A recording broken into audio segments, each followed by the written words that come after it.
Hey guys, it's Bella and welcome back to my channel. In today's video we're doing another Mystery Monday. Of course, it's Monday or Sunday for some of you guys. I feel like I have to say that at the start of every single one of these, otherwise I get a million comments being like, it's not Monday. The magic of time zones. Before we get into today's video, I just wanted to quickly remind you that if you live in Brisbane, feel free to come to my meetup. I'm doing a meetup on the 8th of June, Thursday the 8th of June from 5 to 7 p.m. at Westfield Chermside, and I'm doing it at the Mecca Maxima store, which is on level 1 of the shopping center. So make sure you guys come and say hey. I'm so incredibly excited to meet you. I cannot believe that it's this week. I'm gonna go get my tan on, I'm gonna get my nails done all nice, get a haircut. I want to look so good when I meet you guys. So yeah, feel free to come along if you guys live in Brisbane. I'm so excited, and let's just go ahead and get into today's case. So for today's case, we're going to be talking about the Lake Bodom murders, which occurred in Lake Bodom, which is in Finland, on the 5th of June in 1960. On the 4th of June in 1960, 4 teenagers, Miley, Anya, Seppo, and Nils, I hope that I'm saying those names correctly, decided to go camping at Lake Bodom. Both of the girls were 15 years old and the boys were both 18 years old at the time. On June the 5th, while they were all asleep between 4 and 6 a.m., 3 of the teenagers were murdered. Mila, Anya, and Seppo were all murdered using a knife and a blunt instrument, both of which were never found, and Nils was badly injured. He sustained a concussion, fractures to his jaw, fractures to his facial bones, as well as bruising to his face. Nils and his girlfriend Miley, they were found on top of the tent. Miley was undressed from the waist down, and she was the most brutally murdered out of the 3 of them. She had been stabbed multiple times post-death, so I think it was determined that she died from blunt force trauma and was stabbed multiple times after her death. Nils was also found on top of the tent with his girlfriend, and then the other 2 were found inside the tent. I also believe that Miley was the only one who was stabbed. I think the other 3 just were murdered from blunt force trauma, but I think from what I read this on 2 separate sources, that Miley was the only one who was stabbed. The killer stole the wallets and the clothes of the victims, and some of them, not all of them, were found down about 500 meters away, semi-hidden, and from the tracks it was found that the killer was actually wearing Nils' shoes. Nils claims that he was in total shock while and after everything had happened, so he didn't see a lot, but he does say that apparently he saw black and bright red eyes coming toward him. At around 6 a.m., which is on the day of the murders, 2 boys who were bird watching saw the collapsed tent, and they said that they saw a blonde man walking away from the tent. They saw it from afar, so they couldn't really give a description of the man, and that's really all that they said. That's all the information they could get out of these 2 boys. They didn't seem to know a lot.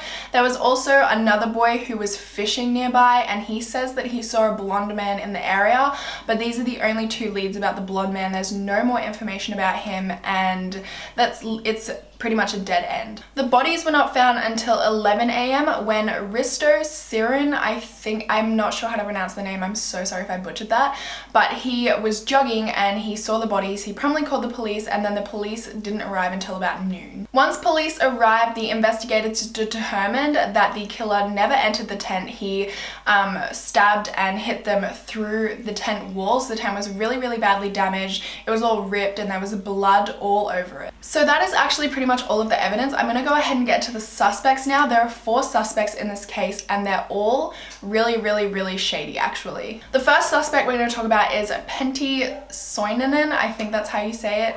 He was actually convicted of several violent crimes in the late 1960s. He was 15 at the time of the murders, but he lived really close to Lake Bodom. At the age of 24, while he was serving time in jail for the convicted crimes that I just mentioned, the violent ones, he actually confessed to the murder. The police did interrogate him because of this, but his confession didn't hold up, so they pretty much ended up just like being like, no, this guy is a psychopath. He actually later hung himself in a prisoner transport station, and that's pretty much all of the info that I could find on this guy. So he was a suspect, but I just feel like the only reason he was a suspect was because of his confession, which didn't even end up holding up. The next suspect is Hans Othman. He was a alleged KGB spy living in Finland in the 50s and 60s. He was a former police officer. He served in the SS troops and was a guard in Auschwitz during World War II. The strange thing about this guy to me is that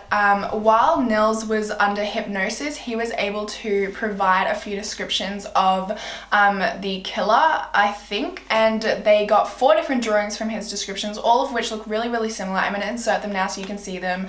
There was another guy who turned up to one of the funerals who looked a lot like these sketches. Actually, no one knows who he is, and I don't think anyone had seen him after the funerals, but the sketches, the unknown guy at the funeral, both of them looked like Hans. So Hans visited the Helsinki hospital the day after the murders in the morning. They say he was aggressive, he was nervous, and he faked unconsciousness. They also say that his fingernails were black and the clothes that he was wearing were stained with a red substance, which they think was blood. Tests were not taken before he left, so it could never be confirmed whether or not it was blood, but doctors definitely think that it was blood that was on his clothes. His clothing matched that of the murderer, and he had longish blonde hair, which he actually ended up cutting once details of the description of the blonde man came to light. He also lived within 5 kilometers of Bodom, so very, very close to Lake Bodom. Police did meet with him briefly, but I'm pretty sure they dismissed it. Well, they definitely dismissed him.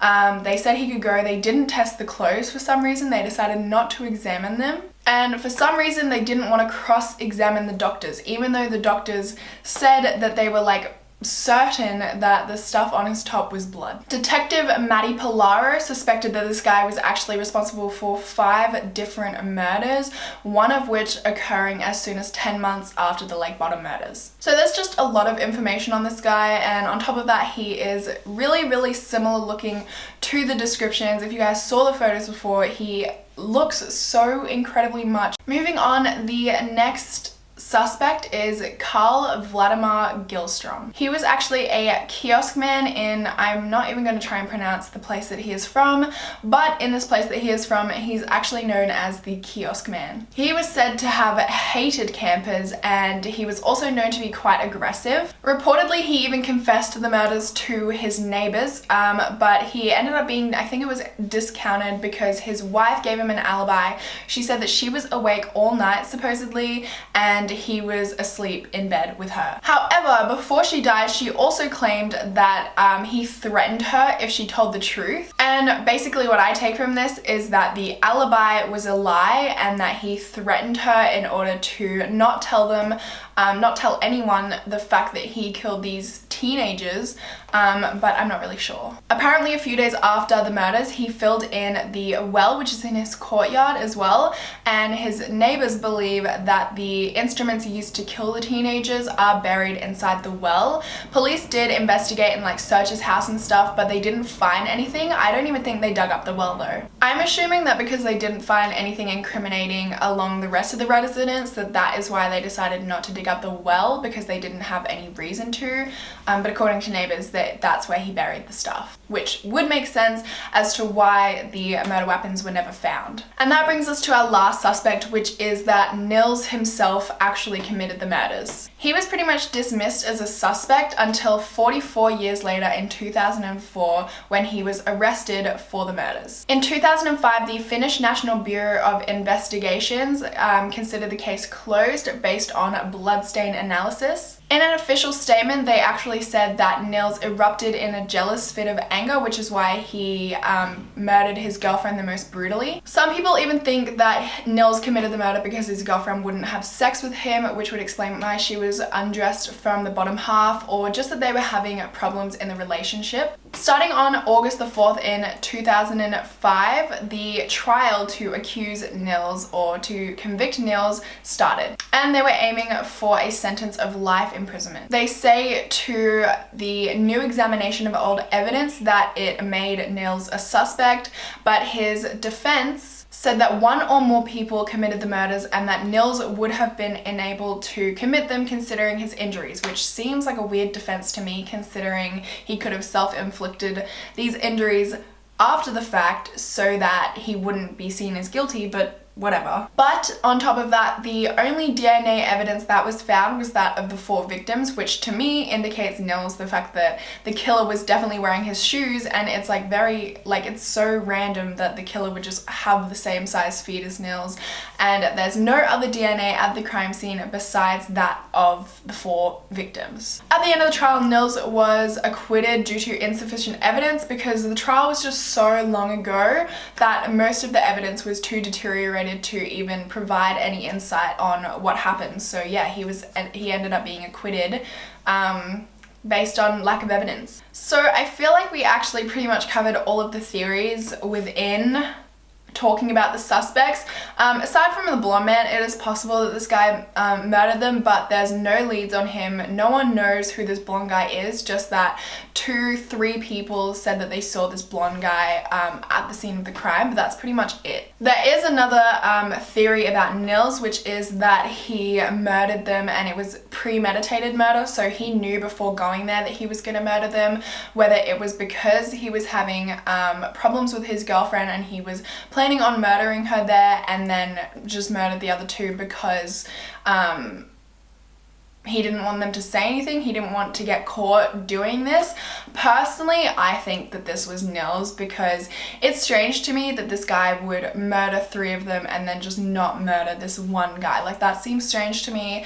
His girlfriend was the most brutally murdered. She was undressed from the waist down. I feel like everything to me points to Nils. They were wearing his shoes.